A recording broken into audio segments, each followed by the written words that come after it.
I want to thank you for joining us this morning for leveraging the 6 CSAP strategies to deliver effective substance misuse prevention with Ashley Bodeford. This presentation was prepared for the Great Lakes PTTC under a cooperative agreement from the Substance Abuse and Mental Health Services Administration, or SAMHSA. The opinions expressed in this webinar are the views of the speakers and do not reflect the official position of the Department of Health and Human Services. The PTTC believes that words matter and uses affirming language in all activities. I want to share some housekeeping items with you. If you have technical issues, please individually message me, Rebecca Buller, in the chat section at the bottom of your screen, and I will be happy to assist you. If captions or live transcript would be helpful, please use your Zoom toolbar near the bottom of your screen and choose live transcript. AI note taker options. Please do not activate an AI note taker application. We do not allow this for several reasons and will ask you to disengage. If you do not, we will remove you from the Zoom room. If you have questions for our speaker, and this is really important because we expect a large crowd today, put those questions in the Q&A section, which is also at the bottom of your screen. If you put them in the chat, we lose them when the chat goes rolling by, and your questions are important. You will be redirected to a short survey link after this session, and we would appreciate it if you could fill it out. It takes about 3 minutes, and it helps us improve our offerings and report to our funders. And finally, certificates of attendance will be sent out via email to all who attended this webinar in full, and it can take up to 2 weeks. If you would like to know more about what we're doing or information on upcoming events, please see our social media pages. And now I'd like to introduce our presenter.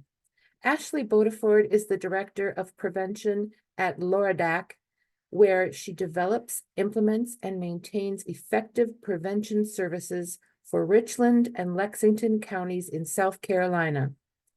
Mrs. Bodeford has been in the field of substance use prevention since 2010. And now I'm going to turn things over to her. Good morning, everyone. Thanks so much, Rebecca. I am so excited to be with you, and I'm really looking forward to this conversation. Just going to get our slides pulled up here so you all can join me on that. All right. So like Rebecca mentioned, we are here together to spend a little bit of time talking about leveraging the 6 CSAP strategies, categories to deliver effective substance misuse prevention in your respected areas. And so this is a really great time to have this conversation, as many people are really in that phase of kind of working on identifying what the needs are based on lots of different questions, lots of different criteria, while also working to identify how do we respond best to those needs? How do we provide what our counties and communities and individuals are telling us we need, while also working to identify how can we actually implement effectively when looking at capacity and resources. So all of that comes into play certainly as we're having conversations around what's effective. But first and foremost, we wanted to just provide you with some good information around what is effective in terms of substance misuse prevention, and how do we identify that, and how do we communicate that effectively. So that's what we're going to spend a little bit of time doing together this morning. So I'm very excited to be with you from the beautiful state of South Carolina virtually. We are in the middle of trying to figure out if it's fall or summer. Our state hasn't quite decided yet. So I'm hoping that you all are getting some nice fall weather, and ours is just around the corner. So kind of just a recap here, what we talked about. Our focus here for the next little bit of time is to first just understand those 6 categories that are promoted under SAMHSA's block grant. So we're going to start there with just kind of a little bit of nice intro, nice recap, might be a refresher for some of you. And then we want to move into the evidence that lives and exists for these categories, and what does that really mean in context and in practical application. And then we want to really circle around and kind of give a nice holistic approach and perspective on providing you with some emerging evidence really around what's effective and ineffective in our strategy toolkits that we all have that fall within the scopes or under that umbrella of the 6 CSAP categories. So what's important to really note there is kind of having the ability to have that conversation and really look at the evidence. You know, we do a lot of that conversationally, talking about effectiveness and evidence-based. And so we really want to make sure that we're promoting that as well when we're working on strategy identification and implementation. So we certainly want to make sure we have time to do that with you as well this morning. So first and foremost, just a nice little brief history. Some of this may be common knowledge to many of you, but certainly wanted to start here just to remind us all and note the name change that the Substance Use Prevention, Treatment, and Recovery Services, I'm going to go with SUPTRS block grant program. Some of you may acronym that just a bit differently, has been legislated by Congress since 1981. It is still being administered by SAMHSA's Center for Substance Abuse Prevention and Center for Substance Abuse Treatment. And it really is representing that largest source of federal funding to our states for prevention and treatment of substance use disorder. So most of you are familiar with this. And so we're going to kind of reference this a couple times throughout because we are really still looking at that block grant and that umbrella when we're talking about this topic specifically. And so thinking about what this looks like, we get lots of questions, you know, around funding and what we can do, what we can't do. And so we'll kind of integrate some of that as we talk as well today. So getting us started, looking at our 6 CSAP categories here, or CSAP 6, kind of however you like to reference them.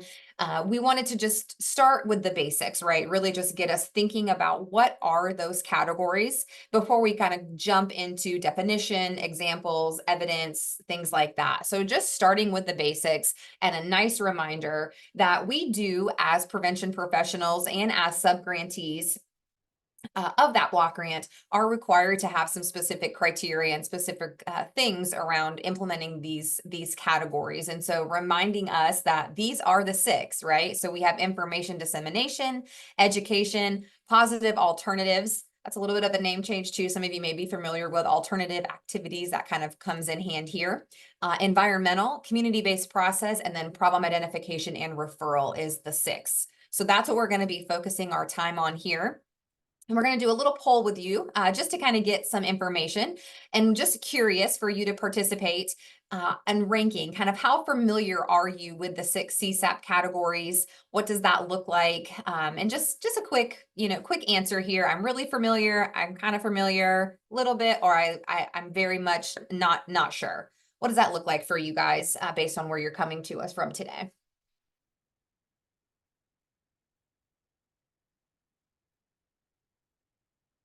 Awesome.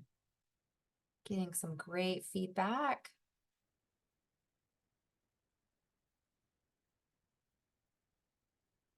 Perfect.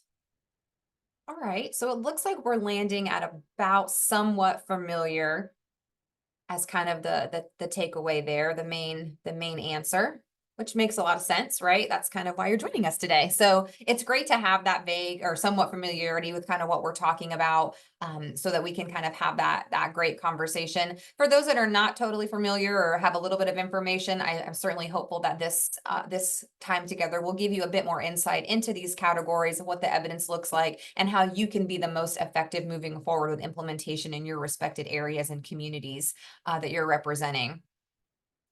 Very good. Thanks so much for participating. Awesome. All right, we're going to do another poll actually, just to kind of get us thinking. And that is the next question here we are going to ask.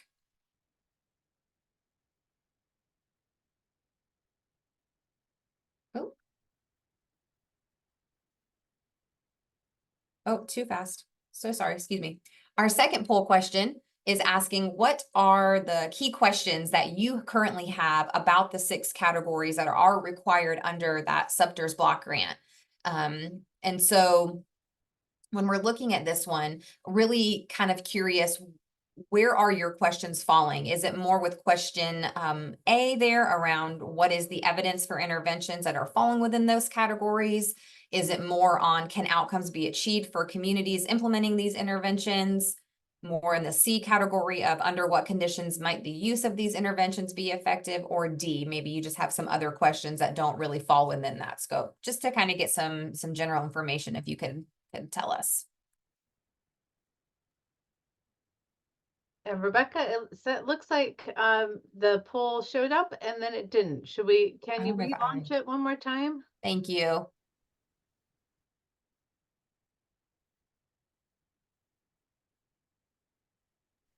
It's not wanting to relaunch. Let me keep trying.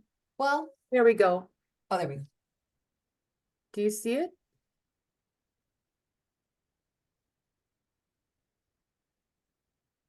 I see it. I see it, Rebecca. Oh, there we go. People Thank are you. answering. If you voted before, it may have gotten rid of your choice, so you might want to put them back in. Perfect. Thank you.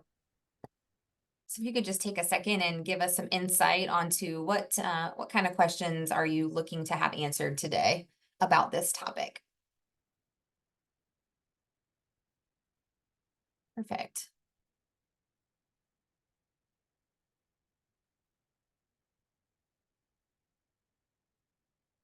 Great. Just kind of taking a quick peek here at your feedback. It's looking like letter B is high importance for a lot of you about outcomes. Certainly makes a lot of sense, right? We want to be maintaining those good outcomes for our communities, our providers. Very good. Thank you so much for those of you that are participating. So it looks, I mean, a pretty even break, honestly, but certainly B kind of came to the top for most. So we will definitely talk about that during our time together. So we don't have a ton of time. So with that, we're going to jump right into this. What's most important to really be mindful about here and with this topic is that these categories are intended to be thought of as a comprehensive approach, right? So when you're thinking about effective prevention, effective substance misuse prevention strategies, the recommendation and the guidance really is that you develop a comprehensive approach, meaning that you have inclusivity of multiple strategies that are being implemented together to reach multiple audience across different domains. This also really does contribute to helping create a multi-layered framework that's really addressing the problem for a couple different angles. So we're not just tunnel vision, we're not just focusing on one thing, we're not just saying one strategy, one category, but we really are being mindful in our comprehensive approach. And because of this is how we can ensure that prevention efforts are both widespread while also being inclusive, which are both really critical when we look towards that success, when we look towards those successful outcomes. So when you're thinking about a comprehensive approach, this is, again, really making sure that we have that thorough, that coordinated and impactful outcome if we've done our due diligence with making sure we are comprehensive in nature from that beginning stage of really what's needed and how do we best accommodate and meet those needs. So when we look at these 6 CSAPs, it's important that we are not just kind of focusing on just one of them, that you really are being comprehensive in your planning process, in your implementation process, in your evaluation techniques and methods, and all of that's coming together to create a really nice multifaceted, multi-pronged kind of plan with those collaborative angles, with that comprehensive approach. So just to kind of keep you thinking, this is a great, keep in the back of your mind as we're talking this morning about these things. So when we're focusing on one CSAP, our mind really is also in the back, remembering the other 5 that kind of sit there and how do they complement one another? How do we build that nice comprehensive approach when we're looking at prevention and strategic plans and implementation in that nature? And when we think about ineffective, this is not always the fun thing, right? We don't want any of our strategies and our work to be ineffective, but the reality is that they can be if we don't pay attention to this. And so when we think about what deems something ineffective, it's really going back to that data and that evaluation and those standards. And so when we have the evaluations of the evidence-based prevention programs and practices at our disposal, and we identify that some things may be more identified as ineffective ineffective, potentially even harmful in some cases, it's really our due diligence to make sure that we're not continuing that implementation because we know it's not going to provide the effective outcomes that we want it to. And so it's time to make those shifts and make those observations to really identify how do we best respond and how do we kind of move ourselves forward. It's also really critical that we are understanding that effective and ineffective prevention really does ensure that our resources are the most invested in the best place and potential that they have. It's also really ensuring that as communities, we are able to support implementation of effective program and practices, which gets us to healthy communities, healthy outcomes, right? That's all of our goals at the end of the day. So we really want to make sure that we're promoting that and creating opportunities to attain that and achieve that. We also are being mindful about overall opportunities that we have in prevention work to get to those positive outcomes. It's not always going to happen, right? We've all probably have a story of when we've tried something and it just didn't land how we had hoped or had planned or had articulated and thought that it would. And those are great learning opportunities to kind of take back and not forget about. But having this information really does help us to be the most thorough. One thing that we do have at the disposal and that you all have access to is this wonderful comprehensive guide that we'll reference a bit later as well, that really outlines what is not effective in this work and why. So when you have these conversations, when you need a little bit of that support, you have a really nice tangible tool to kind of lean back on. So we're super excited that you are able to have access to that, and can utilize that when it makes sense for you to do so. So when we think about this, we also want to make sure that when people ask, what is ineffective, what is effective, we want to make sure that we can articulate that appropriately, and that guide really does help in that delivery. It also really makes sure that we are looking at a couple different key factors. It's very easy to go to a conference, right? Something we probably all have had the opportunity to do maybe at least once in our time in this work, or hopefully something might be coming up for you to participate in. And you sit in a session and you just are so moved by what you're hearing. And it's like, oh, I just want to take that back to my community, right? That's such a great attitude to adopt, and it's such a great place to be. And it's really inspiring and really gets us thinking forward, moving, and, maybe reignite some excitement for the work that you're doing. But it's really important that we utilize the documents, like I just mentioned, about what is and isn't effective, matched with your needs assessment data to identify, is this really the most effective strategy for my target audience, for my community, for all the things that I'm working through, that perhaps the group that was doing a wonderful job presenting, maybe they have a very different setup, and likely do. So it's often really important that we're not just doing a copy paste of something that we've learned or seen or heard about, that we really are implementing something that's effective based on several different criteria, and has evidence to support that effectiveness. So that's really very helpful as well when we're thinking about that document, what it can provide for you. So certainly excited to share that with you as well. All right, so let's get right on into the first strategy, which is number 1. And the first one we're going to talk about is information dissemination. So before we get too very far into kind of effectiveness and things of that nature, just wanted to provide you with a nice, gentle kind of reminder about what this strategy even means, what it looks like in practical application. And so when you're thinking about information dissemination, this is really that strategy or that category that has strategies that provides awareness and knowledge of the nature and extent of substance misuse, as well as addiction, and the effects that those things have on individuals, families, and communities. When we think about information dissemination, this is that category that is really intended on increasing knowledge and awareness of the prevention programs that you offer, services, information about certain topics, right? A lot of us do this pretty regularly for the most part. And when you think about how this looks in application, this is very much a learning category, very much one way, like classroom speaking, media campaigns, things of that nature are kind of what we generally see happening in the information dissemination category.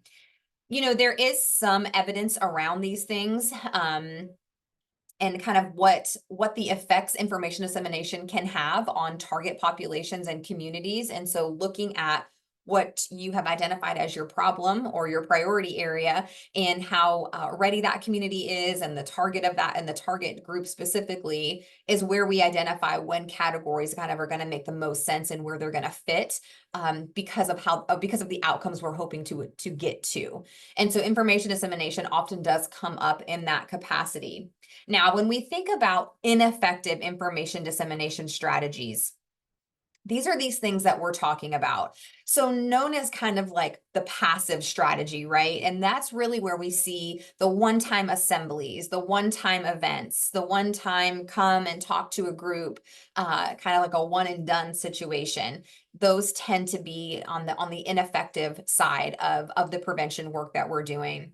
Also really common in information dissemination, but really lands itself more on the ineffective side, are these personal testimonies that we often hear from individuals who may be in a place of recovery, or just kind of doing some of that motivational speaking work, and kind of coming in and just doing that one and done conversation, are often most ineffective. And so what we know is that these do happen quite a bit, certainly. So we want to be mindful of that. However, through research, these specific strategies under the information dissemination category really are found to be ineffective when we know what can happen with the motivational kind of testimony, especially those with the personal story. While they may be impactful for us just on a personal level, what we know is that when individuals are hearing these and kind of having this information, there can be some generalization of the audience that they make some kind of assumptions and things about that, that there may not be challenges as we lend and look into a place of recovery, and things may not come up. And so it's just being very mindful about what we are actually implementing, and utilizing evidence to make sure that we're implementing effective strategy under the CSAP category. The second piece of this that we look at, excuse me, around what's ineffective are kind of the knowledge-based only type strategies under information dissemination. And so doing a lot of like information dissemination passing out is what I like to call that, like the fact sheets and the handouts and the papers that just have a lot of information on them. It's just very education only, not a lot of skill development or practicality and practice and things like that. Are not going to be the most effective when we're looking at outcomes, matched also with campaigns and public service announcements, like the just one and done kind of statements, like you see there in the middle, like the just say no, or just don't do it, or, you know, things like these just generalized, very statements really do not have strong effectiveness for the outcome. And so what's important here, kind of like I've mentioned, is really just making sure that if we are doing things like this, we have some support as to why.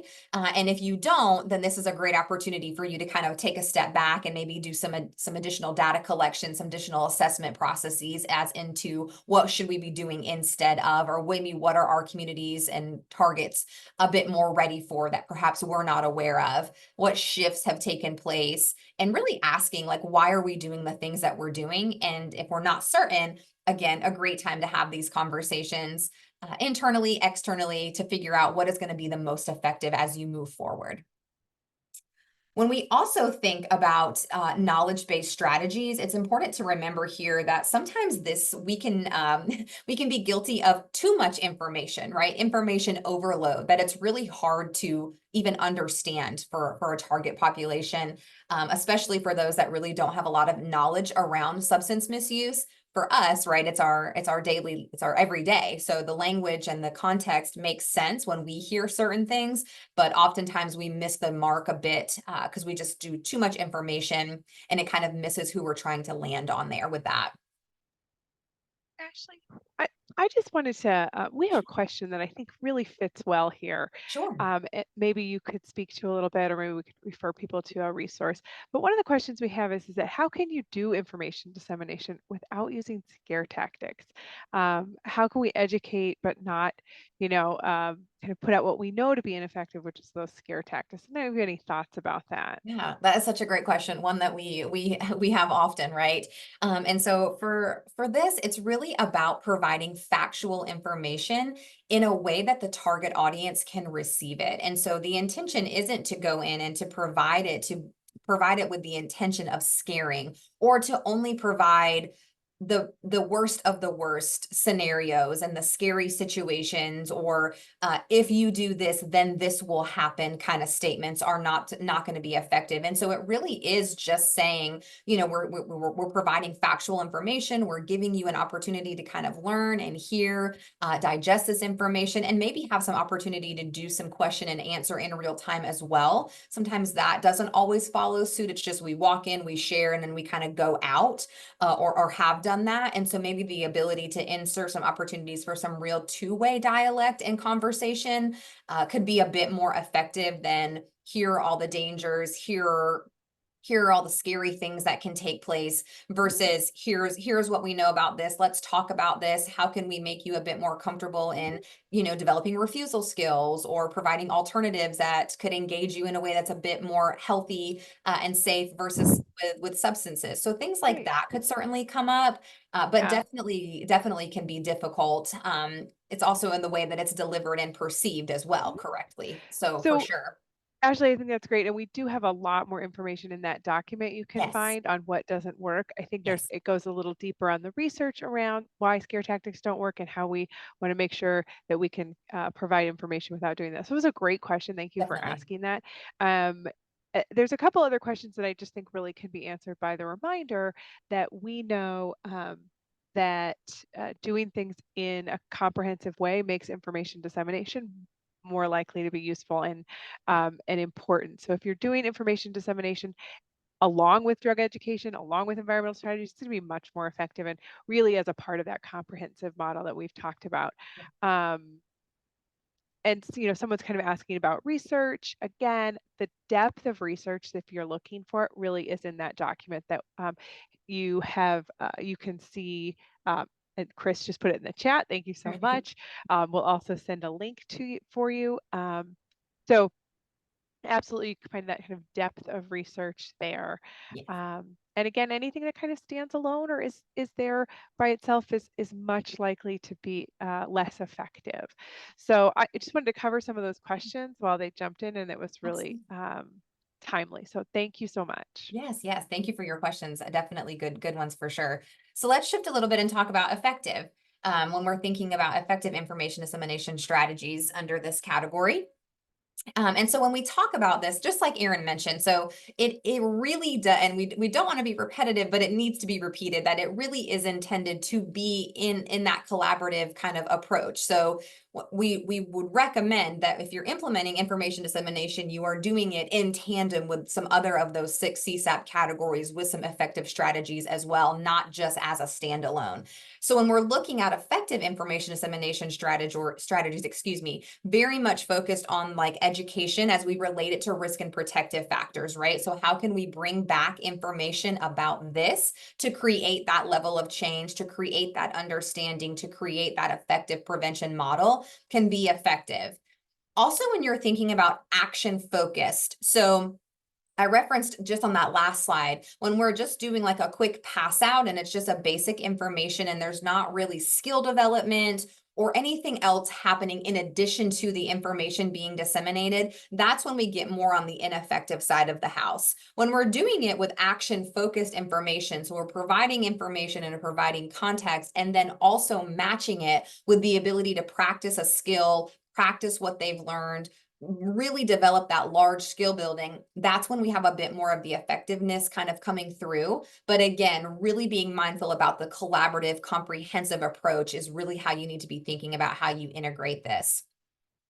We also have media campaigns. So again, with these ones being in terms of them getting deemed with the research to be more effective, it's not based in fear. It's based in fact and based on information, kind of how just Erin and I walked through that question. So this is, again, like she mentioned, a perfect opportunity to do that, because that has how the information needs to be communicated and received. It's factual, it's research based. It's not a scare based, not a scary message or an untrue message or a misrepresentation of something to get to kind of a scary outcome. That's no longer going to be, that's not going to get you to any type of effectiveness. So really focusing our messaging in all of these, as you can kind of see, it's referenced on skill development. So how do we educate and then match it with practical application through skill? How do we teach what we're talking about, not just hand out, share, scare type of a setup when you're thinking of information dissemination? Now, with all categories, right, nothing often comes super duper easy, right? There are always going to be some challenges and some barriers. So one of the things that come up often in information dissemination when we're thinking about the challenges and barriers that exist with this category is a lot of times our partners do support the scare tactics, or that other fear-based type of messaging. And that can be difficult, right, to kind of change that perspective and change that understanding of the people that we're partnering with and working alongside that perhaps don't have quite the same insight and information that we do when it looks at research, what's effective, what's not effective.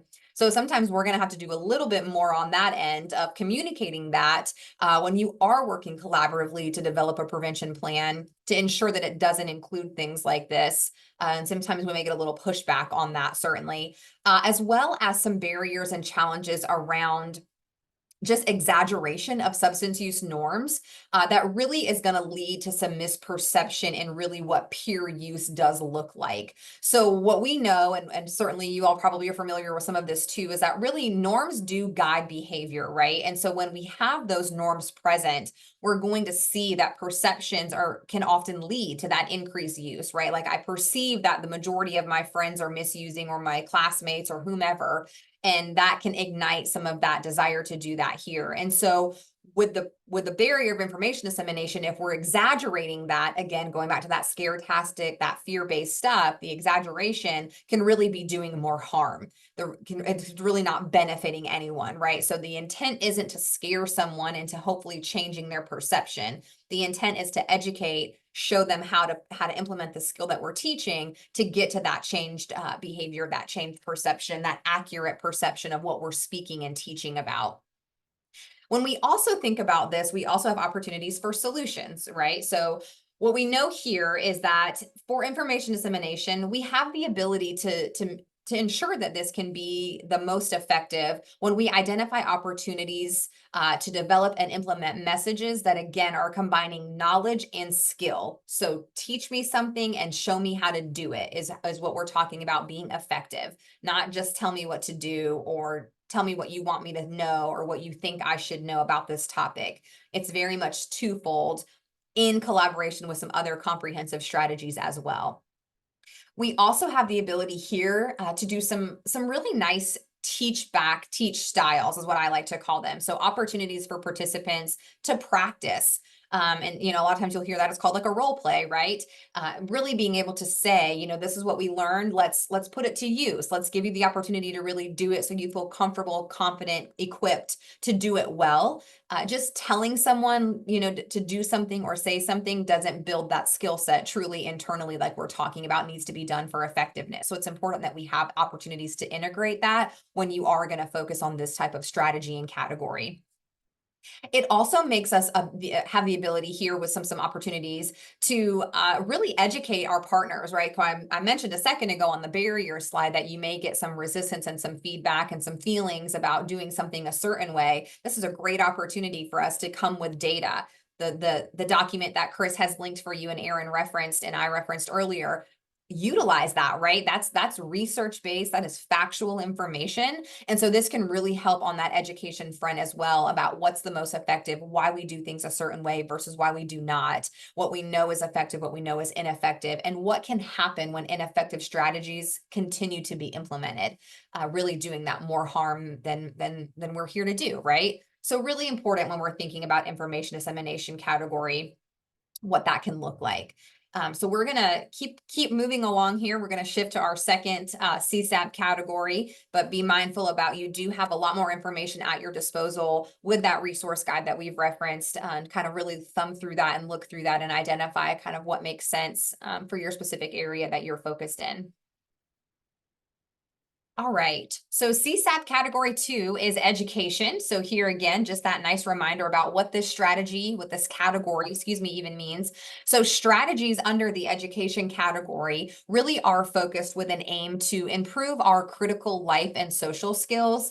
This really means that we are focusing a lot of time on educating on decision making, refusal skills, how we critically analyze the situations that we're in, and how we really make strong judgmental abilities, how we have that in place so that we can make the best answer and the best decision for ourselves.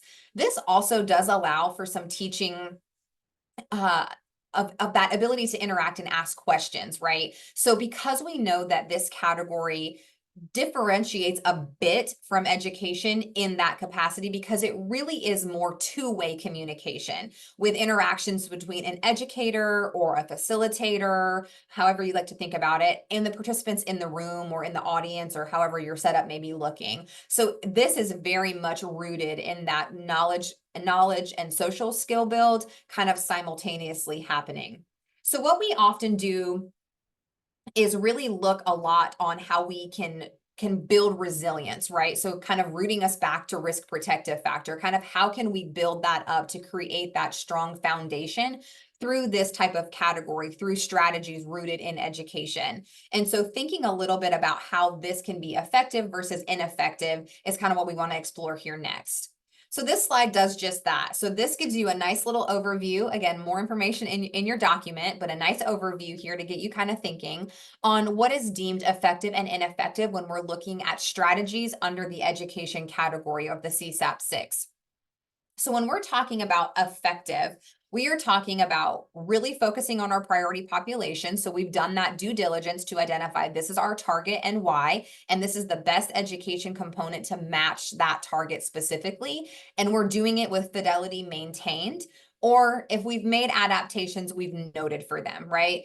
A big recommendation here is if we are going to be needing to make some adapt changes, that we contact the developer of the program before just kind of doing it, to really articulate, here's my situation, here's kind of what I was thinking, and let them kind of share some insight as to whether or not that may be the best adaptation to make, or perhaps they have some additional information that maybe we're just not privy to, we just didn't think through. And really having that dialect is really, really helpful.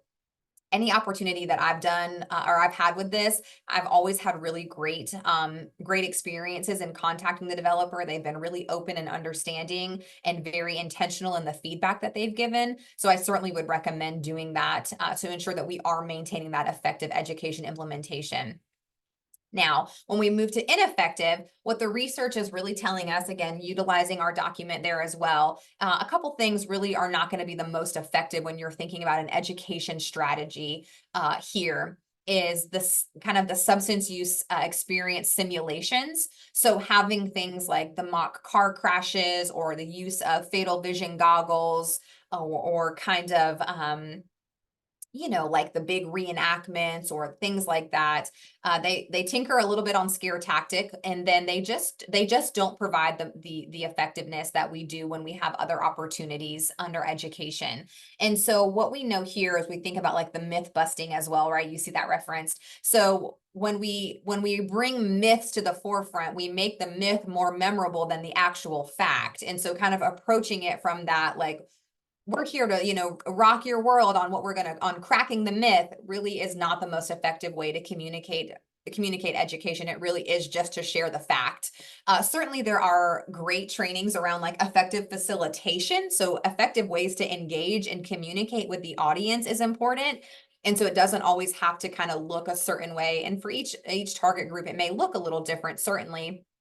And you all are going to note that in your planning phases when you've identified that target population. But really just looking at how we can maintain effectiveness here is what we're talking about. So what we know is that the use of reenactments or myth busting, like I mentioned, really just have not been found to be effective. They've been found in some situations to even increase some of that risky behavior.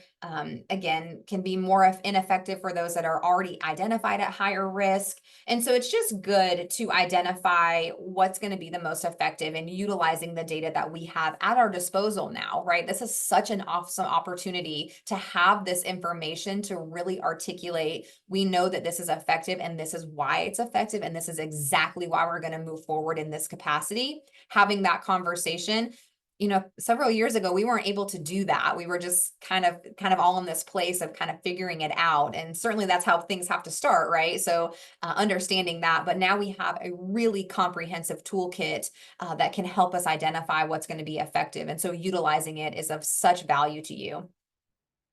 Just as we did with the last one, information dissemination, we talked about challenges and barriers. I'd like to do the same with education. One of the biggest challenges for this category and strategies that are found underneath this category are really infidelity maintenance. When we have evidence-based curricula, right, there are standards we have to uphold, there's a schedule, there are things we have to do in an order and a fashion in which we have to do it, and it can be difficult to maintain exactly that. Lots of things come up, scheduling issues, maybe there's an inclement weather day and it's changed our school schedule for that day, so we have to shift. Things happen, right? Excuse me, unplanned circumstances that we just weren't prepared for. And perhaps the initial request made from the requester didn't give us as much information as we needed. Maybe we provided them with an outline that indicated we would need 8 weeks. Let's just use that as an example. And they initially said that would be okay. And then as we implement, they kind of come back and it's we can only give 6. But you're already in the midst of implementation. And so kind of how do we work through those challenges, right? How do we make adaptations? We also really are always challenged on ensuring that the program that we've identified and that we are implementing really is still the best fit for that focus population. It can get easy to get complacent, certainly, not by anyone's intentions, just because that's kind of what happens, right? And so we've been doing programs the same for, this many years, and things seem to be going okay. And so we just kind of keep doing them. It's always really helpful to kind of pull back, right? And do a nice check-in and make sure that we are still implementing the most effective program for our community, for our fit, for our risk protective factor, all these things that we now know how to collect and what they mean. We have the ability to match program to that. So we want to make sure we're doing that due diligence on our end and not just kind of doing it just the same way. We also, like I just mentioned, is maintaining that we really are ensuring that those priority risk and protective factors are being addressed by that curriculum. So again, now we know how to assess for risk and protective factors, we want to make sure that that curricula matches those identifications that we've seen. We don't want to just keep doing something and just kind of say like, well, it doesn't really cover this one, but I'm sure we could make it work. We don't have to do that anymore. We have the resources at our disposal to identify exactly what's going to produce outcome and produce success and produce the safest option for the target population. So we want to make sure we're utilizing that and implementing that.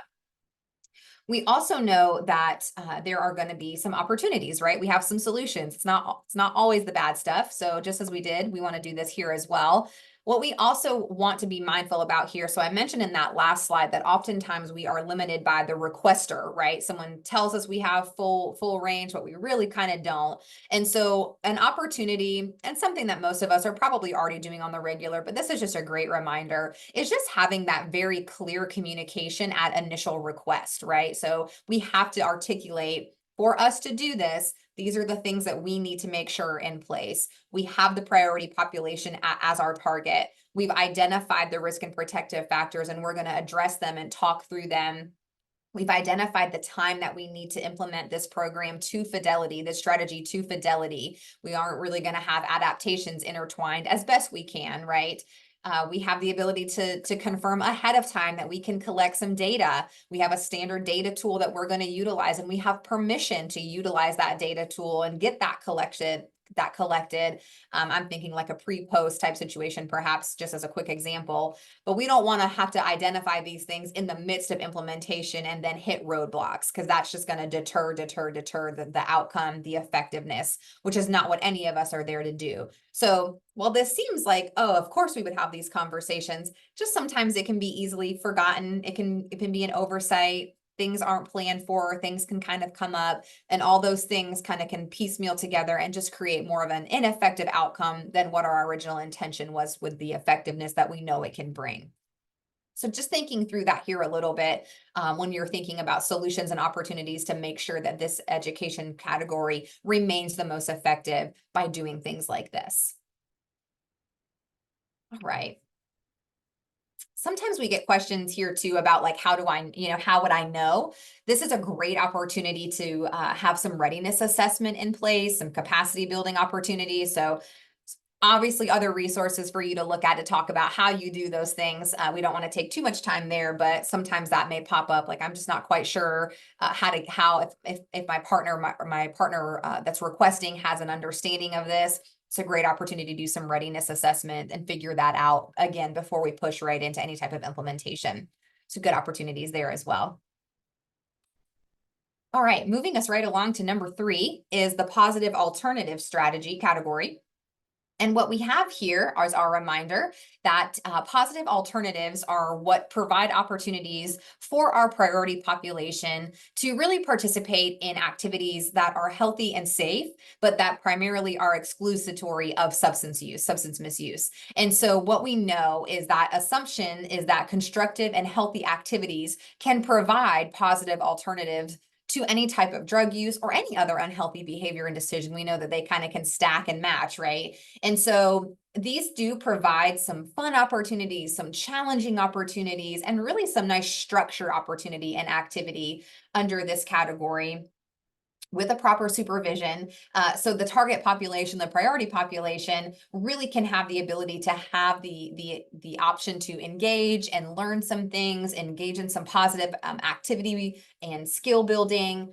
These are really great, especially for like our younger populations, to help remove them or provide an alternative situation that could be more of a risky one for them if they didn't have something like this in place. So what we know here is that this can just be really, really awesome, really engaging for opportunities that may not exist without our help. And so again, just a gentle reminder that this is intended to be done kind of in correlation with the other strategies, the other categories, right? Not just one by itself. So this would be good to kind of think about where something like this could fit in. Perhaps it couldn't. It might just depend on your certain situation. So let's look here again about how we have been looking at the other ones in terms of effective versus ineffective. When we look at effective, so how do we know, and how do we deem that a positive alternative category, strategies underneath that are effective?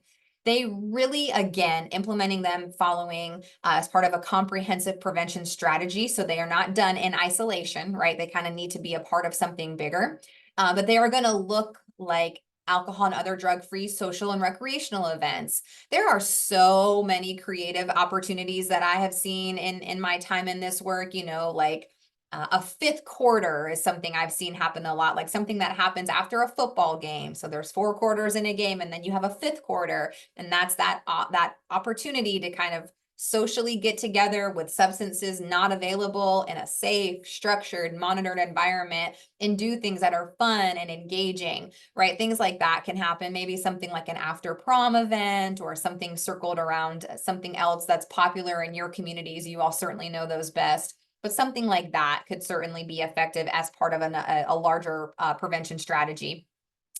You have opportunities like for community service projects or opportunities, alternative things like of that nature that may be beneficial. Integrating youth leadership is really, really an awesome way to also kind of increase that effectiveness, kind of lingering on that foundation of build skill, build options to implement the skill, right? Can kind of take place here as well. So as you're working on building leadership, building young leaders, opportunities to integrate that here is really can be really effective as well. Same for adult leadership activities. This happens a little bit more so with our younger population, but maybe something with like a young adult, maybe a college age population. I've seen some things happen here locally specifically, but also across other states as well, where they may target that population a bit based on priority, based on need. And so certainly integrating some of those opportunities for that population could deem effective as we integrate part of that comprehensive prevention strategy plan. Now, obviously for ineffective, what we know is if the event is marketed as a substance-free kind of thing, but isn't, that's obviously really not doing what it said it was going to do. So that's a kind of a giveaway there. That would not be an effective way to do that. That goes back to kind of that supervised, structured, monitored, expectations set ahead of time, things of that nature kind of already in place. Not saying that it would prevent anything like that from happening. You know, certainly things can go awry, but planning as best you can ahead of time for how you control that will certainly kind of minimize that ineffectiveness. What we also know too is this can be an area where stigma can really kind of come up. So stigma associated with substance misuse, substance use disorder. So maybe being prepared to have that integrated or have that conversation. Sometimes there can be some very negative feedback when things like this are promoted. So perhaps it's not coming from the target population, but kind of from the external thoughts and feelings and things of that nature can kind of infiltrate a little bit, and kind of you lose focus of what you were really there to do. So being prepared to kind of have a plan in place to address stigma, how we talk about it, language, things of that nature. Also, the ineffective, the standalone event. So if really all we're doing is just one positive alternative event and that's kind of it, that's not going to produce much effectiveness. It's very hard to track success, very hard to track outcome with that. Very difficult to see any type of real change or productivity or any type of effectiveness, kind of is our key takeaway for our time together today, right? So these standalones, kind of almost like the matching to the information dissemination one and done type things, all by themselves are not going to be effective. So going back to that reminder about really embracing a comprehensive prevention strategy approach, where this is a piece of that, is how you can be more effective versus just kind of a standalone, just doing it here and there type thing. And then with that, of course, we have our challenges and barriers that come with our positive alternative category. The biggest one here is just participation, right? So one thing that I always try to encourage and just remind is when you are planning something like this, especially make sure you are including the priority population, the target population in your planning, so that they have a voice. And so you know you're kind of delivering something that we can get as close to that they have an interest in participating in. So while all of our hearts and minds are likely in the right place of identifying an opportunity to create a positive option for young people, maybe let's think about it in that capacity. If we're not asking them and including them in the plan, then they don't really have that vested interest to really participate. And so oftentimes we don't have very high numbers. You'll see stigma at the bottom there, but that also kind of can really push into the participation. A lot of times there still is so much stigma around the work that there may be low participation because of that. Like, I don't want to participate in that because it may look a certain way, it may mean a certain thing, or in my perception, it means this. And so how do we reduce that stigma through messaging, through integrating the priority population to be a part of that with us, maybe to kind of create some of that in the midst there. The other things to take away here, while these can be really great strategy and really awesome, right, for the target population, they are time consuming. Planning these events are very time consuming. They are very high resource in a couple different sectors and a couple different capacities, excuse me, not just financially resource, but human resource, fiscal resource, physical resources also all really come into play here. And so it takes quite a bit of time to make sure that this is done effectively. So if perhaps this is maybe a year where it's an idea year and you don't have the capacity to fully give this what it needs, it's okay to do some brainstorming, do some research first to figure out, for this to be the most effective, we really need to do A, B, C. And right now we can really only do A. What do we need to do, in the next year or so to better plan and prepare to be able to implement, to ensure that effectiveness takes place, is also just it's an okay conversation to have. Again, I'm sure some of you have done that. I certainly have had to do that where I've thought we were ready for something and we just weren't. And it's, in my thought, better for our target to own that early than to try and execute something that maybe just isn't going to land well and could, again, do more harm than our intentions were. So really just maintaining the understanding that this is high effort, high level. It can be great and it can be an awesome opportunity, but really giving it the time it needs is pretty important as well. Okay, so how about some opportunities and solutions? So big things here for this category to continue in its effectiveness is how you engage your community partners to build that readiness.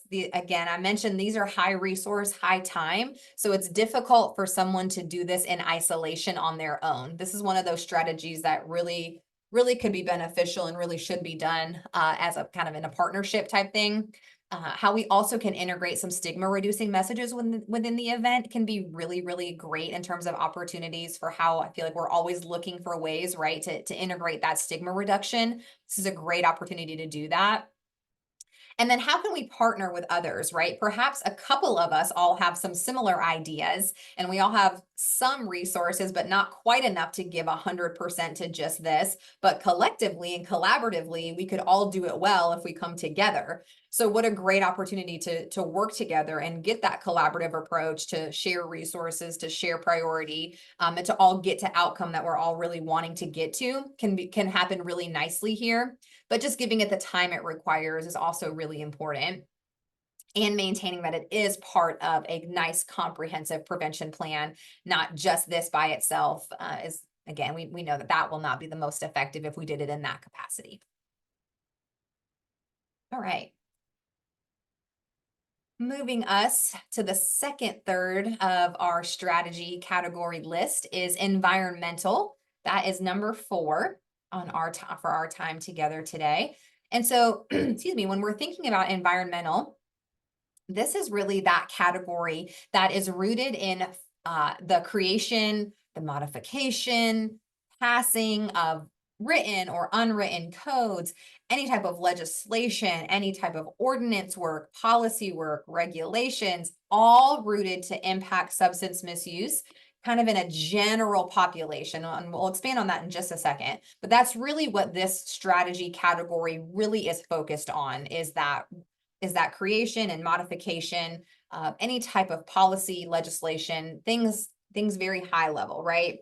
We also know that these strategies that are found under environmental category really do focus on community level impact. So we're not focusing on individuals in the environmental category. We are very much focusing on large community level. And remember, community can be defined in a lot of different ways, right? It doesn't necessarily mean the actual physical community. It could be the community of a certain school. It could be the community of a certain neighborhood. It could be the community of a certain organization or workplace. So there could be a lot of different capacities in which this takes shape. So there isn't like a cookie cutter, it only means this community or only looks like this. It really is reflective of your specific community based on the needs that you've identified through your data collection processes.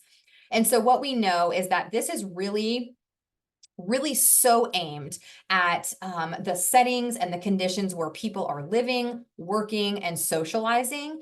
We know that strategies that call for a change in policy are also going to be rooted in the reduction of risk factor, the increase in protective factor, perhaps like you can think about, zoning restrictions as a very brief example. That may come up as an environmental type category. And so what we know is that when we have these changes and when they are implemented at big, high level, community level, like I've mentioned, they can have a humongous impact in terms of effectiveness, outcomes, productivity, positivity, and things of that nature. We also know here that these can be very, very sustainable. When you're doing things at this level, like creating and changing policy, that's a more of a sustainable type strategy as well. Now, again, right, perhaps policy and ordinance can change. I'm certainly, trust me, I know that, but it's not something that's happening quick, all the time, all the time, all the time.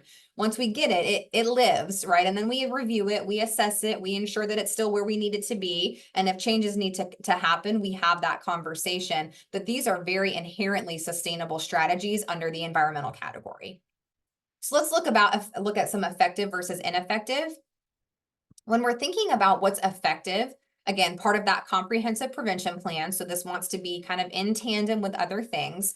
What we know can be the most effective are categories of environmental strategies are what we just mentioned: policies, the enforcement of the policy. Media can be a strong environmental strategy under this category if planned and done well. So how we integrate the media to help communicate, help share, help promote our environmental changes is really helpful here as well, right? They can reach a lot of people really, really quickly. They have access to a lot of entities. And so utilizing them in that capacity can be pretty effective under this category as well. When we think about ineffective, we find our research tells us that things that are not going to be the most effective in terms of strategy under this category are more in that punitive, zero tolerance type approach. So when we are using zero tolerance policies or enforcing punitive approaches, which can be common, right? As efforts to prevent substance use, it's actually really deterring students from using in certain places and certain times. It's really not doing what I think people think it does, right? So when we say, one of the things we worked on here locally was really shifting some school policy around tolerance and punitivity. And so students that were originally found misusing a substance on campus were immediately expelled and just sent home. They were home alone all day, right? Which makes access pretty easy for most of them. Not saying it happened to all of them, but it certainly didn't help some situations where there was really opportunities to have some integration of some policy change to integrate and to provide service for those students individually who were already kind of at that place, right? So we had to do a lot of work, a lot of conversation, a lot of talking, but we did it, and we were able to change some policy to create a new disciplinary approach. So it wasn't saying that substance use was allowed at the school. It was, when this happens, we now have a much more thorough process and policy in place to get those individuals the real assistance and help that they need to get to that place of healthy outcome versus just sending everyone home unsupervised. You know, parents have to work, right? And so that can just be another barrier in that capacity that really doesn't need to exist. So having those conversations instead of kind of just going along with punitive or zero tolerance approaches can really produce some awesomely effective outcomes just by talking through it and figuring out kind of what the best plan of action could be. So then when we look at challenges and barriers, so we certainly have them as well. This can happen quite a bit with environmental, that often those that we need to help us change policy, change regulation, change law, change an ordinance, whatever you're kind of focused and working on, they may have some resistance to that high level change. That's kind of a pushing the envelope, right, type thing. And, you know, sometimes people don't want to do that. And sometimes we have to, correct? So this really does require lots of conversation, lots of real digging and looking at stuff and kind of challenging and questioning, not necessarily people, but just systems and processes, right? So kind of, why were we doing it this way? Let's all get on the same page and let's provide solution. Let's provide some change. We also know that environmental for some areas is still a newer type of category, newer types of strategies. They've been doing individual level-based prevention work for a really long time. They're comfortable, it's acceptable, it's already put together for them. It kind of comes all prepackaged and put together nicely. And so sometimes it just may be an uncomfortability thing. So we may have some barrier and some challenge in that capacity. So again, as we push in with a nice comprehensive prevention plan, this needs to be a part of it. And we have to be able to articulate why and how we do it well and what it can really produce. It also I mentioned this on bullet 1, but just to kind of recap there, it really does sometimes require some of that challenge. And challenge isn't a bad word, y'all, right? It's not a bad thing. It doesn't mean we're coming in and saying we have a perfect solution and we need to be doing it this way, or we're accusing you of doing all the wrong things. sometimes people think challenge has a negative context. It doesn't, right? It's just conversation and trying to kind of figure out, like, why has it been happening this way? Oh, we didn't know that. And I bet you guys actually didn't know that we could do this. And so what if we kind of came together and changed some policy and some protocol and some practice to get to a better outcome, to get to more effectiveness? Oftentimes that can happen, right? But we have a perception that it's going to be a lot more difficult than what it maybe is. So I think just looking through how you can utilize environmental prevention or environmental strategies under that category can be really effective as part of your large comprehensive plan that you're working on building in your prevention work.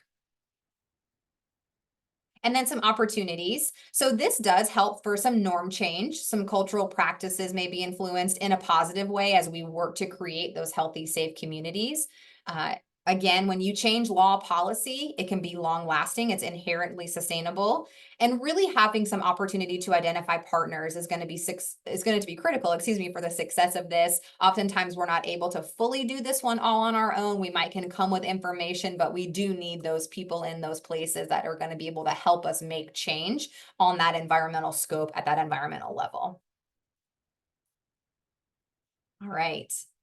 CSAP 5 is community-based process, and this is the category that is really about encouraging planning that is really necessary, right, for us to implement effective prevention strategies and programs at our community level or with our target populations. We also know that activities in this strategy have a lot to do in the organization, planning, enhancing efficiency, being the most effective of our service implementation, how we collaborate with others across agencies and networks. This is where a lot of your coalition building and development comes into place. So a lot of planning and organization and kind of community readiness, community building really takes place in this community-based process category. And so we also know that these ones can have some long-term impact as well, kind of based on what you do and what you look at. So let's first look at effective versus ineffective here on this category. So under our community-based process, when we're looking at what's effective, we are finding here that there is a lot of support in how we assess our community needs and resources. We cannot help communities mobilize if we do not understand the problems that they are facing and the resources at the disposal, right? We know what we bring to the table, but there's a huge table. And so we kind of have to do some assessment in the initial phase to figure that out.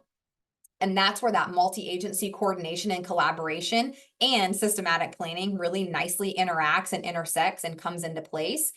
Because if we can all sit around and kind of think we know what's going on and, get lost in making some assumptions, and we don't want to do that. We all know that that's not the most effective way to do our work. And so having the conversations with that multi kind of sector approach, multi-agency collaboration in mind as part of your comprehensive plan really is how these strategies under this category can be the most effective. So strategies of coalition development and training can take place here, or assessing those resources can be a strategy that you think about under here, because it really does live in that planning element quite a bit.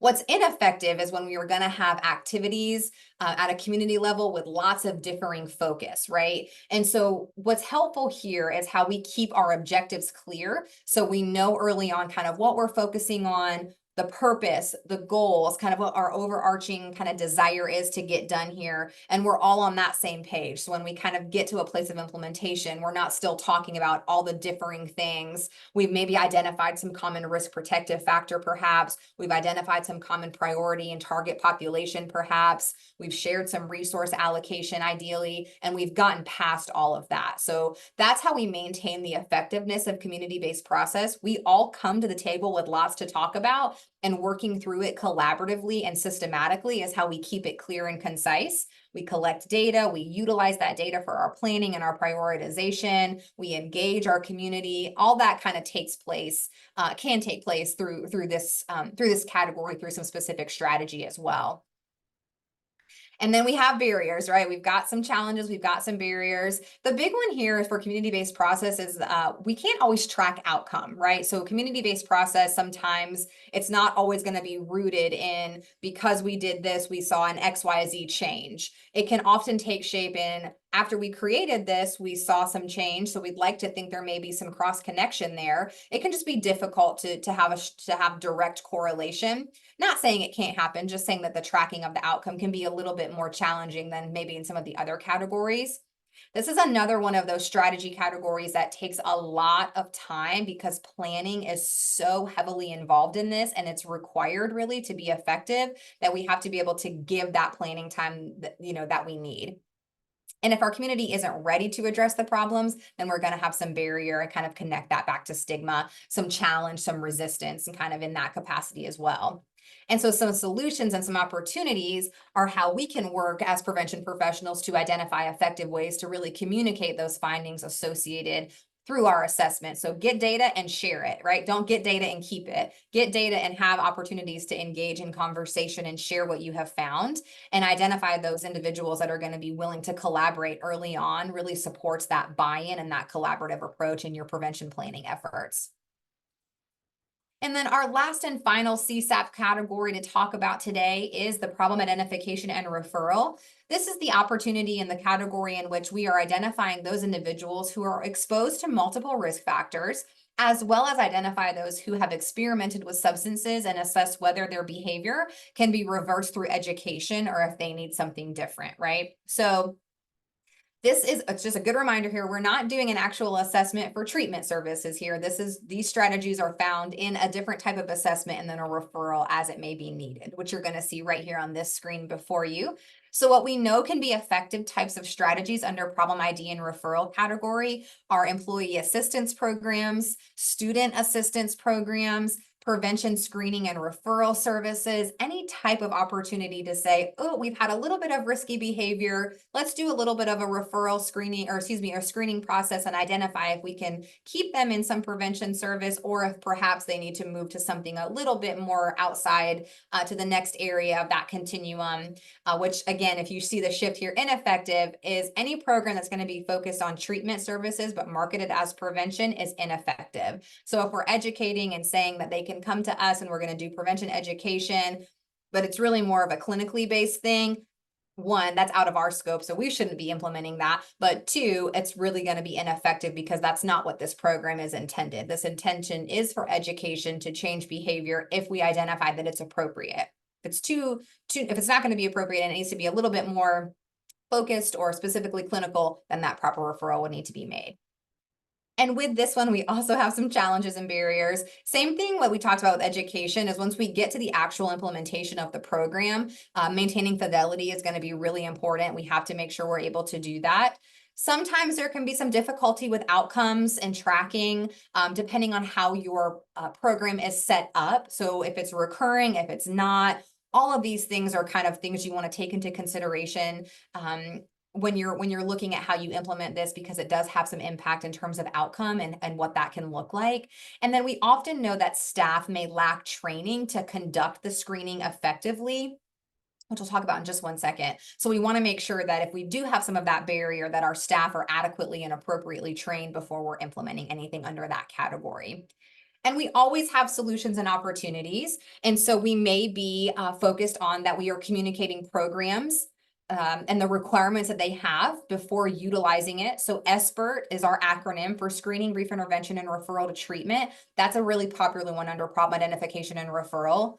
Could also be found around training and skill development and things that you're looking at in that capacity as well, to make sure that individuals are equipped to do the screening, to do the appropriate referral if one is needed, and what that needs to look like. Some entities may have a little bit of a different process for that. Some of you may be doing that, some of you may be exploring that. So really just maintaining that we are ensuring the training is happening, it's happening effectively, and we are utilizing that to maintain effectiveness is really the most important there as well. So just a quick summary, these are our 6 CSAP category strategies that we've talked a little bit about this morning. We could certainly talk all day long, I promise, on this topic. But again, that resource document that you'll have to accompany this information is super duper helpful as you're looking in that. And so some great things to kind of take away as asking ourselves these discussion questions, right? Like, how can we ensure that as prevention practitioners, we're understanding the evidence that guides the use of these categories? And what are strategies for reducing the use of ineffective prevention interventions? A lot of you are going to be able to answer these questions through some collaborative planning conversations that you're having with your partners, utilizing the slides, the document that we talked about, the resource document can certainly be helpful in that capacity as well as you push to kind of our action steps, right? And what we're recommending here as we kind of start to wind our time down together is that you are learning as much as you can about the science that supports these categories, the research, that exists for these interventions and strategies that fall under the categories is how you are going to maintain that understanding and that knowledge. Then moving that outside of just your own knowledge, right? Educating your colleagues, your coalition members, your partners about what's not effective anymore and why is really, really important. As always, follow that strategic prevention framework model. It is there for a reason. It is so effective. It is so helpful, and it can really help guide as you push forward. How you consider your additional factors in selection, like how often, how frequent, how long, all of that really should be built into that. And then you're building that local capacity and providing guidance on how we're assessing whether our strategy is having a positive impact. And if it's not, how do we integrate? How do we kind of intervene and make some mid-course correction and adaptation? Or do we need to fully kind of revisit and reset?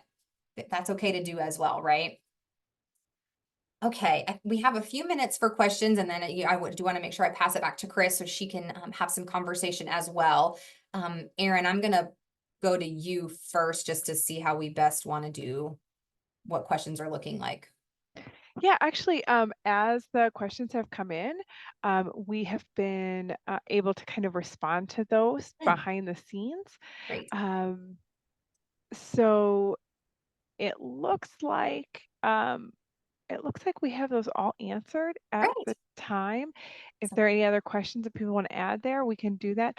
But I do think that we have some extra time to go ahead and hand it over to Chris so she can share a little bit about upcoming events and other related activities and resources that we have here at the Great Lakes PTTC. So Chris, I'm going to turn it over to you.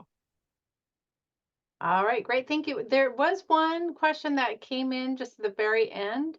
Erin, I didn't know if you wanted to type the answer for that one or if we want to do that verbally. Oh goodness, I just missed that. Yeah. It just popped in as you were talking. So Thank you so much. Yeah, why don't we oh looks like we have a couple. So there was one question about trying to ideas to reduce stigma reduction in community events, those community events for positive alternatives, which I think is an interesting question. So I don't know, Ashley, if you have thoughts on that, or Chris, you have some information that might be useful. I'm happy to add a thought and just give some feedback, and then I certainly would love it if Chris, if you want to add anything as well. You know, I think stigma reduction is just about providing information that substance use disorder is a chronic disease and what it looks like and how it can be treated and how we communicate and how we talk and how we support individuals who are seeking recovery and are at that place, and just how you integrate how just general community views substance use disorder. While it can be very taxing, and while probably some of us are thinking, goodness, we say this a lot, right? It's that repetitive, that consistency, that changing the norm about substance use disorder and the stigma associated with it is really how we can integrate and see that change, but it certainly is timely. It's also on training the people that we're partnering with and working alongside to have very similar messaging, and maintaining that consistency, I think, can also be really helpful for that stigma reduction. That certainly is something that kind of has come up as well for us. But Chris, I don't know if you have any additional thoughts or anything to add. nope, I think that was great. Thank you. And then Erin, there's a question about what would you say is a more effective way for talking to college students on substance use prevention besides tabling and fact sheets? This is your area. I bet I you saw have that question. ideas. I was so excited. Absolutely, Richard. I'm gonna, or no, it's not Richard. Nope. Sorry. I am going to put a resource in the response, and I'll put it in the chat as well. The DEA has an entire website dedicated to campus drug prevention that applies also to alcohol. And there's lots of resources there about ways to work with students that goes far beyond tabling and fact sheets. So I will put that link in there. And if you explore that website, there are a million resources, information, and ways to connect and link to folks who are doing prevention on college campuses. And it is different than what we do in communities. So I appreciate the question, and I'll go ahead and provide that information now. Great. And then also, Erin, you did a webinar in early August on this. I did. Yes. And so I'm wondering if you would want to put that link in the chat as well. I will. That'd Thank be you for helpful. the reminder. Yeah. Great. All right. So let's see. Is there anything else that I'm seeing? Chris says hearing from people with lived experience is a great way to chip away at stigma. That is true. The one piece is it's that fine line between we don't want to necessarily have testimonials that people going in and doing one-way conversations in a like in a school assembly kind of setting, that we know those things don't work. But I do know, like, if we're thinking even like community coalition kind of things, is you go around and people are introducing, if people introduce themselves as a person in long-term recovery or whatever it might be, that helps chip away that stigma. So there's definitely that piece. Thank you. And then things that keep coming in as we're talking. So with, I think the question is, which strategy would this training be reported as to grantor? I'm not, Emily, I think you're responding to somebody else's and I'm not quite following. And then Richard had a question. He says that what core area does this training fall into? And I replied that you need to check with your state prevention certification agency, but he was curious to know, what do other people's state prevention certification boards, what category would it fall under? So if you have a thought about that, feel free to put that in the chat. Oh, and Emily, it was in response to his. Okay, great. Thank you. All right. So I think we got through those questions, unless anybody saw any others that popped up. I don't see any. Lots of good questions throughout here. And thank you so much for putting those in there. Great. Okay, well, I'm going to go ahead and switch to some last slides. I want to make sure you all have some information, some really pertinent information to this webinar. So first, just a couple of upcoming trainings that we have. This one, and I did see that in the Q&A that somebody tried to register for this. This training is currently full. However, on Monday, we are going to send an email to the current registrants saying, if you no longer can attend, please cancel your registration. This always frees up some spots. So if you're interested in this, put on your calendar maybe to check several times on Monday to try to register and try to get one of those open slots. So be persistent with that and you probably will get a slot. And then September 19th, if you are looking to become a certified prevention specialist and want to learn more about preparing for the certification exam, highly recommend that you join us on September 19th with Nicole Augustine. And you will see we only have things on here through September. That's because our funding ends September 29th.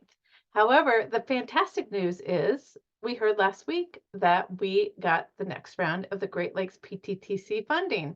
So University of Wisconsin-Madison's Chess Center is going to, yay, we get to work with you all for another 5 years. We cannot start working on the new grant until the date it starts, which is September 30th. So we can't post anything yet because we can't do anything yet. So stay tuned early October and we will start putting out information to you all. And thank you for all the hearts and thumbs up. It makes me feel good. I am thrilled to be able to continue to work on this project because it's been fantastic to work with you all. And I love the work. So yay. All right, a few more things, some resources for you all. First of all, we have on our prevention learning portal different topics, but we have a brand new page thanks to Ashley and her work that we have one on the CSAP Strategies. So if you want to learn more about them, go to this website page. And then we also have on here I want to make sure you know that what does not work in prevention, there is a portal page for that as well.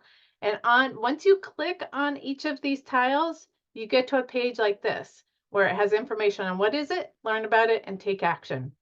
So we tried to take all the information that's out there and really find some key pieces of information to put in each of these areas. We find it's not helpful to have laundry lists because everybody's like, oh, what do we do with this laundry list? But so we tried to pick out some key information here. Another resource we've mentioned several times, but this is what it looks like, the cover page of what research shows does not work in substance misuse prevention. We worked with Kat Bruzios from, she recently graduated from Washington State University in prevention science. That's not quite the title. I'm trying to remember what her actual PhD is in, but she's been working in substance use prevention for many years. She did this work for us in conjunction with some reviewers who looked at it, but this is the most up-to-date information that we know on what research shows does not work in substance misuse prevention. So highly recommend that you download that and take a look at that. And just the usual wrap up that if you are a social media person, you're either on LinkedIn and or Facebook, would love if you can like and follow us. This is how we get information out to you on a daily basis. So as information comes into us, we can get it right out to you. So I would love for you to join us on there if you haven't already. With that, one last reminder to please fill out the evaluation form. As I always say, it's not going into a black hole. I do read every comment, so it's really helpful for us to hear how this training has worked for you. So with that, I'm going to double check. Erin and Ashley, do we have any more questions or anything else we need to address before we log off? Oops, Erin, you're muted. There is a question, and then I froze. Oh, there you are. There is a question on return on investment, and that's kind of a complex topic. I know there's some resources out there. So I would encourage you to kind of look maybe through the PTTC sites. It's like I said, it's a complex topic at this point, and I know people are working on research right now, but I don't know that I have a great resource on that. Chris, if you do, I'll, Yeah, I mean, in terms of alternative events, I have not seen that work done. I know there's been some work done on specific curricula, evidence-based curricula, but I haven't seen that with alternative activities. Yeah. Thank you. Yeah. All right. Well, a huge thank you to Ashley for pulling this training together. As many of you may have noticed, Chuck was also supposed to present today. Unfortunately, he wasn't feeling well. So Ashley, a huge thank you for stepping up to do the whole thing. And then also for Erin for being in the background, and Rebecca, of course, a huge thank you for getting this all set up and making sure everything happens throughout, and then all the follow-up. So appreciate you. And so appreciate everybody else. I see hearts and claps coming up. I really appreciate everybody's active involvement and you all being here. So And as a reminder, you will get all the links that we talked about in a follow-up email. So don't feel like you have to grab all those right now. We will get them to you, I promise. Yes, absolutely. All right, everyone, have a fantastic rest of your day. Take care. Bye. Thanks, everyone. Bye-bye.